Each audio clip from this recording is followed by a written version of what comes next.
Hello! Happy Valentine's everyone! Especially sa mga may partners dyan, especially sa mga walang partners, like me. Alam nyo, pag OFW ka talaga, is may mga priorities tayo talaga sa buhay. Minsan, masarap kung meron tayong partners dito, especially dito sa Canada, pero pag wala, antay-antay na lang tayo sa tamang panahon. Pero, as an OFW kasi, hindi natin masyadong priority yung magkaroon man tayo ng partner. Bonus factor na lang siguro pag meron tayo dito. Pero pag wala, wala tayong magagawa. May mga kamay naman tayo na magagamit anyway. No joke lang.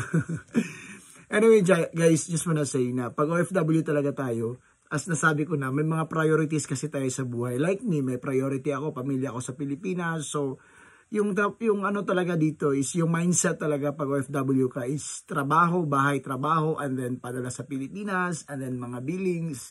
So yun talaga yung ano natin, priority sa buhay. So sa mga singles dyan, keep moving lang guys. I know makakita din kayo ng para sa inyo. And then sa mga, hindi lang naman yung Valentine's para sa mga couples at sa mga mag-boyfriends or girlfriend It's for everyone. Kahit sa mga friends mo, pwede mo siyang ma-celebrate. As long as happy ka sa ginagawa mo, yun yung kahulugan ng Valentine's. It's not about na may partner ka. Kaya sa mga single dyan, kaway-kaway.